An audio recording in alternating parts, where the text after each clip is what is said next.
Every morning, the countdown begins for the markets with meticulous research and analysis designed to help you capitalize on the trading day. Beaming live from the CNBC TV 18 Motilal Oswal studio.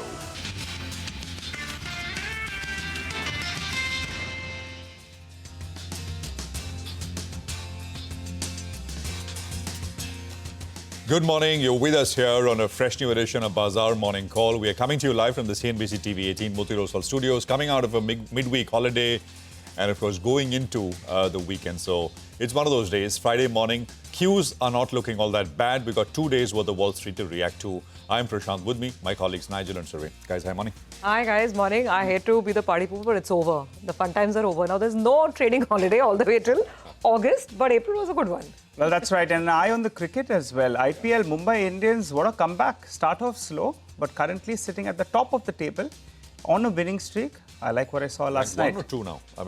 They're top of the table. Top of the table. They have a couple of games in hand, though. Yeah. But the fight back has been very, very good because we started off slow.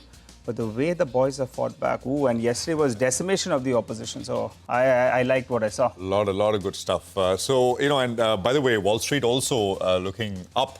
And yesterday was much better than the day before yesterday. As I said, we've got 2 days worth of market reaction to sort of react to. And, what we'll do is not go day by day, but just tell you the 2-day change. And I think that'll quickly give you a snapshot view of what the sort of incremental change really is. So the S&P and the Nasdaq, S&P 0.78% higher, the Nasdaq about 1.4%. This is through Wednesday and then Thursday. 10-year yield about 5 basis points up to about 4.2%. Dollar index is back above 100.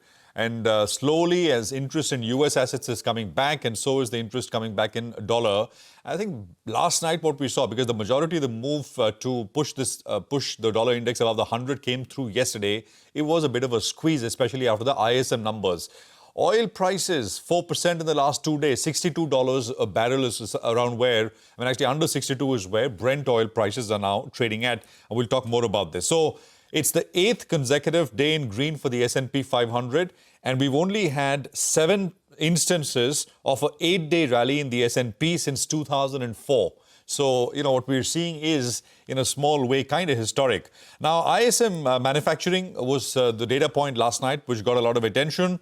It's in contractionary zone, 48.7, but it was stronger than what expectations out there were. Day before yesterday, you had the GDP numbers for the first quarter, US GDP, and that showed that the economy actually contracted for the first time since 2022. There were other data points as well, continuing claims, initial jobless, etc. I'm not going into those, but these were the 2 big ones, really, to take note of. But I think the driver for the markets over the last 2 days was not really the economic data, it was earnings. And as we've been sort of highlighting and flagging off from the beginning of the week, so on Wednesday you had numbers from Microsoft and then you had numbers from Meta. And stock reactions last night, because numbers came post-market close on Wednesday. So the reactions, 9% on Microsoft, 4% on Meta. Microsoft Azure, that's a cloud business, has grown 30% on a year-on-year basis. Meta, Capex is very, very strong. So it kind of, at the margin takes away fears around spends around AI, Capex and other spends as well. And of course, last night, then you had Amazon reporting numbers and Apple reporting numbers. I think what basically happened is numbers for both are decent. Actually, Amazon, in the case of the cloud business there, which is AWS, the growth was 17%. In the case of Apple, China was a bit of a disappointment. $16 billion in revenues. Expectation was about 17. But otherwise, and there's a $100 billion buyback. I think after the numbers from Meta and Microsoft, expectations had spiked a little higher, especially on the cloud side. So I think against those heightened expectations, the numbers are being seen as slightly on the mixed side, especially in some areas. But stocks, we'll have to see, because the reactions, what we have is after hours. Amazon, last I saw, was down 4. Apple was down about 1.5%. Coming to oil, which is the other big trigger, especially for us here in India, oil prices are down 9% in the last 9 trading sessions. Down to 61 point something from 68 on the 17th of April. So 9 sessions, 9%. And of course, the latest news flow which came through was that Saudi Arabia saying that they can tolerate lower prices for longer. I mean, they're pledging more supply, and this is a marked change as compared to what we've seen from the Saudis over the last 3 or 4 years now. More later, but I think this is very, very meaningful in what we are seeing. Of course, I mean, tonight in the US, we get the US jobs print, which, again, is closely watched, but this is, the prior month. So we'll have to see how much attention the market pays to this. Now, just to sort of tie in the levels, remember, the other, at the margin talking point, I mean, what's been talked about across the board, I mean, on WhatsApp, of course, but, you speak with anybody in the market or outside, India, Pakistan has been top of mind, right? And we've not seen anything in terms of military escalation so far. The question in my mind also is this, is the market, if there was a little bit of risk premium being associated, especially by local investors, HNIs, retail, etc., is that also going to go down a little bit, go down the curve a little bit? Because institutions of the margin have been buyers in any case. So with that sort of backdrop in mind, the resistance for the Nifty, I mean, same, 24,545. The second level is the 61.8% retracement. But there's one more level, which is 24,457. That is the high that we saw on Tuesday.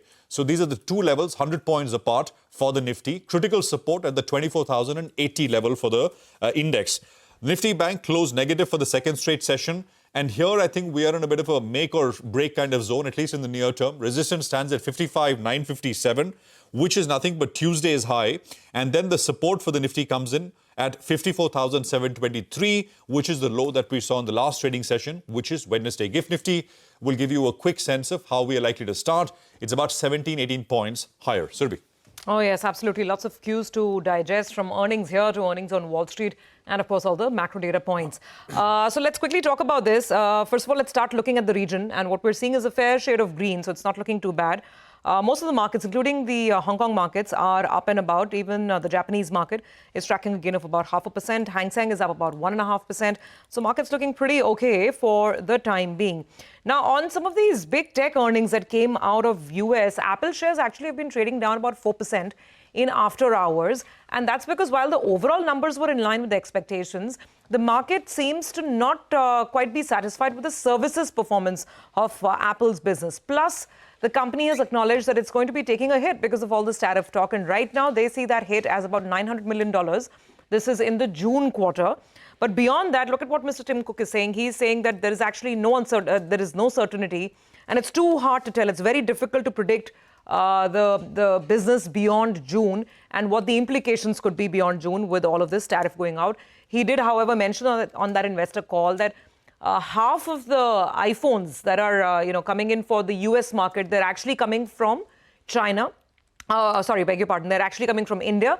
And the other big supplier is Vietnam. So therefore, he was telling investors that the over-reliance on China has been reducing for Apple. Speaking of China, they've finally acknowledged that they're talking. Yes, it's official. China has confirmed that the US is in contact on these trade matters.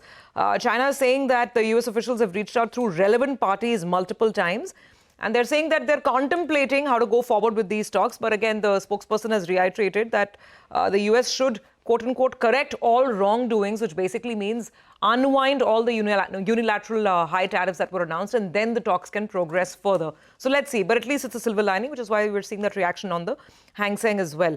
Japan saw some macro numbers today. The unemployment rate has come out at 2.5% for March. It's a bit higher than estimates. The Bank of Japan yesterday concluded its meeting. It's left interest rates unchanged for now, as was expected. Very quickly, let's look at the last 1 month, just in context, how some of the Asian markets have done in response to the tariff threat. First, Wall Street itself, the Dow's lost about 3%. The S&P 500 has been down about 0.5%. And the Nasdaq is down about 1.5%. Now, let's come across to Asia. In China, the reaction has been, far more severe. The Hang Seng is down about 5%. The Shanghai Composite is down 2%. And now let's talk about the three markets which are seen as front runners to get that trade deal with the US, which is India, South Korea, and Japan. And all those markets, for that obvious reason, have been tracking gains. And if you talk about the gains, the Kospi is up about 2%, the Nikkei is up about 3%, and we are up about 4% in the month gone by. So this is how it's played out in April. However, for us, with this outperformance, the rally has kind of stalled. Consolidation around this level, 24,350 to 24,400. This is where the last two sessions, Tuesday and Wednesday, we've been stalling. And that FPI buy number was a little lower, the one that we got on Wednesday. In fact, the buying reduced to just about 50 crores. This is cash market buying that I'm talking about. Domestic institutions were still on the buy side. But I must add the caveat that with the buying that we've seen in the last 2 odd weeks, the net number, the inflow number for FPIs for April has turned positive. It's the first positive flow number this calendar year. FPIs have now bought total equity worth about 4,220 odd crores in the Indian capital market in April. So that's good news. Last but not the least, we'll of course look at all the earnings coming through. And also keep an eye out on the commentary coming in from the SEBI chief, specifically on the F&O market. And this is, he was talking to Lata Venkatesh of CNBC TV 18. He was saying that the second tranche of F&O regulations should come out within a month. So we need to watch for all the capital market plays very, very carefully. Let's see what these fresh guidelines will be like. He also says that they're looking at the NSE IPO constructively. And for mutual funds, there's good news because the SEBI chief has reiterated that right now SEBI has no plans of tinkering or reviewing TER. So that sword that was hanging, that seems to have gone away. So a lot of the mutual fund stocks, capital market stocks, they will be on my radar. Nigel. Well, we had a very, very volatile close to Wednesday's trading session. And the factors that played out there was the Nifty had its weekly expiry that played out. There was that expectation that could be a bit of a skirmish on the border. And also the most of HNIs, a lot of HNI community, they're sitting on the sidelines waiting for the border tensions to cool off. So that could be the reason that you saw a very, very sharp drawdown and then in fact a recovery. All of this in the last 25 to around 30 minutes of trade. What's going to be the big cue though for May? The FI flows. It's going to be very, very important. For the month of April, they turned positive. It was actually close to around $1 billion. If you look at the secondary and the primary market, you put it together. And it's important because India was one of the few emerging markets that did see FI inflows. And not just that, you'll say that we saw a positive number of around $230 million even in the month of March. This time around, though, you had the secondary flows that turned positive from the FIs, which is the first time after 6 months. So that's why the flows for May will be very, very important because that's been one part of the, the market that's actually been holding up. The FIs returning back or falling in love yet again with the Indian markets. Important cue to track. What about FIs in the index futures? Well, they added close to around 5,000 longs. They unbound some shorts as well. The short positioning has come down to close to around 53%. I normally like more shorts in the system because that gives you a reason to see a bit of a short covering bounce. So as we speak now, the FI net short positions, they have come down to the lowest level we've seen all the way since the start of October. October 2024 is when we had these FI net short positions that were very, very low. And right now as well, if you look at the short positioning, well, it's only at around 10,000 contracts or thereabouts. The clients, well, their long positioning as well has got totally unwound. And now the clients' net short positions are at the highest we have seen since October 2024. So client net short positions at the highest, the FI net short positions at the lowest we have seen all the way since October. You want some more shorts in the system, particularly from the FIs. Two strikes come up for you on the screen. The 25,000 call, very important, good amount of open interest built up. The hint is that, in fact, there was some out-of-the-money call buying out there. In case the markets take off, all you lose is around 24 rupees. So that's the hint you got out there. But the line in the sand is the 24,000 put because that had a fair bit of open interest built up. And it gives you that broad range. On the downside, 23,800 needs to hold out. On the upside, the 24,500 needs to hold out. And the Nifty for the last 6 sessions, every day it goes to this mark. 24,350, 24,450, but it's unable to cross that mark. So that's the resistance zone. One reference point you have on the downside is the 200 DMA, and the crucial support, in fact, comes in at around this 23,800. So DMA as well as 23,800 is the mark we're looking at. The index that I'll be looking at today is the tech index. Nasdaq has found its mojo in the last couple of trading sessions. You had good numbers coming in from Microsoft. Yes, you have Apple as well as Amazon that will be reacting to its weakish numbers today. But I'll want to see whether or not the tech index can play catch up since the Nasdaq did well overnight. And there are talks about a US and China trade deal. And finally, what's the stock that I'll be looking at? Well, I'll be looking at Jio Financial Services because if you look at it, the stock fell harder and now it's trying to catch up. So in the last 6 months, Jio Financial Services is still a relative underperformer. It gets most of its value from Reliance Industries. So I'll keep an eye out on this because Reliance seems to have got its mojo back. We'll have to keep an eye out where Jio Financial can catch up. All right, Nigel, thanks very much for that. That point about Nasdaq, important, because, we were talking about US exceptionalism going back. Will one quarter kind of get some of that mojo back, right?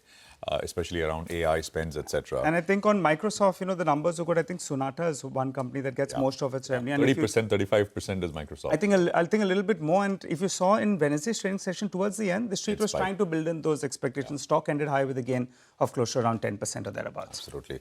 So lots to track and talk about, but